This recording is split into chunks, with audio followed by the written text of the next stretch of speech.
তালের পাখার উপরে এক ফোঁটা, তার নাম তার নাম তালের পাখার উপরে এক ফোঁটা, তার নাম তার নাম তালের পাখার উপরে এক ফোঁটা, তার নাম জ। আর জয়ের উপরে আমরা দেখছি একটা খারাপ আঁকা চিহ্ন রয়েছে। এই খারাপ আঁকা চিহ্নটা ডেঞ্জারাস একটা সংকেত। খারাপ আঁকা চিহ্ন সবচেয়ে ডেঞ্জারাস সংকেত। এটা এই জন্য আছে জন্য জিম তাহলে খারাপ আঁকা চিহ্ন কেন দেওয়া হয়েছে? এই জায়গায় সাবধান হও, জ যেন জিম দাল অথবা জা অক্ষর না হয়। হ্যাঁ, জ পড়ার সময়, জবর পড়ার সময় খেয়াল রাখতে হবে এই অক্ষরটা যেন কখনোই এটা জিম না হয়, রাল না হয়, জা না হয়। জের থাকা অবস্থায়ও কিন্তু খারাপ আঁকা চিহ্ন রয়েছে। কেন রয়েছে?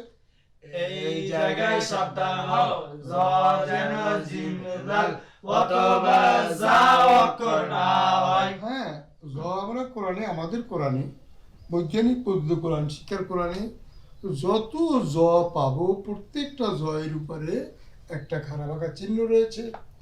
এই জন্য রয়েছে যে এইটা বিপজ্জনক অক্ষর। এই অক্ষরটা আদায় করতে এই তিনটে অক্ষরে যে কোনো একটা অক্ষর হয়ে যেতে পারে। তিনটে অক্ষরে যে কোনো একটা অক্ষর হয়ে যেতে পারে। তাই এই অক্ষর থেকে বাঁচানোর জন্য এর উপরে খারাপ আঁকা চিহ্ন দেওয়া হয়েছে।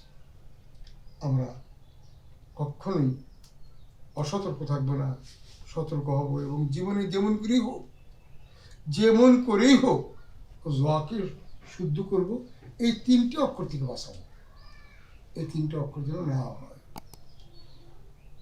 জয়ের উপরে সাকিন আছে, এরপরেও সাকিন অক্ষর, হ্যাঁ, তো সুকুন আছে, তবু জয়ের উপরে খারাপ আঁকা চিহ্ন দেওয়া হয়েছে।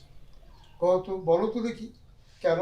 এই জায়গায় সাবধান হও, জ যেন জিম জাল অথবা জা অক্ষর না হয়। হ্যাঁ, এই জায়গায় সাবধান হোক, জ যেন জিম জাল অথবা জ অক্ষর না হয়।